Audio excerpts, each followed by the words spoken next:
Back when he was a Jedi General as Anakin Skywalker, he had armies of clones at his disposal. More so, these clones had actually befriended Anakin, and they were quite literally like brothers in arms. This quickly dissipated once he became Darth Vader and the Galactic Republic reformed into the Empire. He relied much on the 501st when he first started off, but within a decade he was left all by his lonesome. All he could do now was borrow some stormtroopers for an action or mission, and this was usually a scheme or an idea composed by an imperial governor like Tarkin or a general like Tage. Vader quite literally felt like he was on a leash, with no army to back him up like in the good old days during the Clone Wars. And this is how slowly he started reminiscing, reminding himself of how good he had it. Not as Anakin Skywalker, but how good he had it as a general of an army, all to himself, with no repercussions and no one to answer to. This all began when Vader reluctantly started his secret quest to create his own mini army and by hook or crook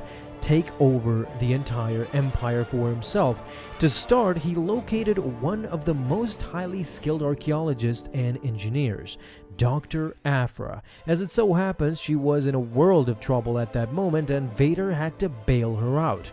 What Afra did was steal the 000 protocol personality matrix, or 000 for short, and as she was getting apprehended, Vader came in and slaughtered everyone. He had most need of Afra and her droid and weapons expertise. In saying that, Vader went through a lot to find her, torturing, killing, and whatever needed to be done. Afra didn't even want to know how Vader ended up finding her.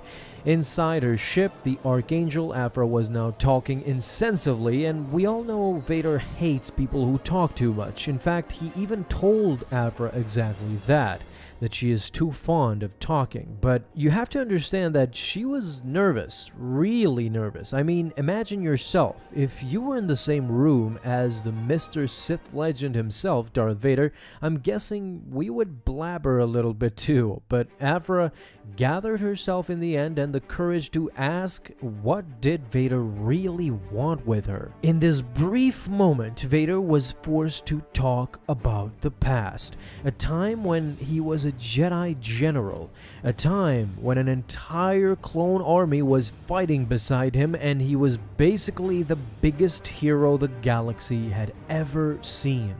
Then he chose a different life, a life of significance, or so he thought. He talked about it. He talked briefly about the Clone Wars.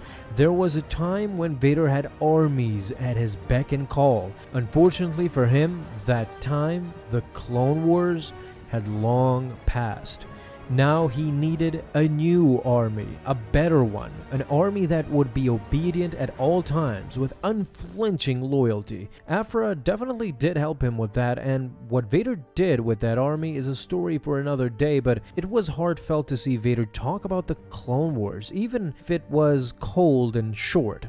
He still remembers those glorious times. I think we can quite safely assume that by this time Vader had somewhat regretted his actions back in Revenge of the Sith. He literally spouted the words, "What have I done?" after he sliced Windu's arm. It was that feeling all over again. Sidious had all but turned his back on Darth Vader, especially afterwards when Sidious learned that there was another Skywalker, a younger and possibly more powerful Skywalker in Luke, and Vader could be subsequently replaced, an older half-machine, half-man that no longer could serve his purpose in the mind of Palpatine. It was a sad reality that Darth Vader had to come to grips with. He was no longer the prime apprentice that Sidious coveted, and this is what led him to ultimately seek out his own army, in the end wishing to wipe out Sidious and replace him as the Emperor himself. What Afra was not aware of, however, was that not only did Vader reminisce about the Clone Wars, but he probably missed his obedient and loyal friend Captain Rex, together with the rest of the squad.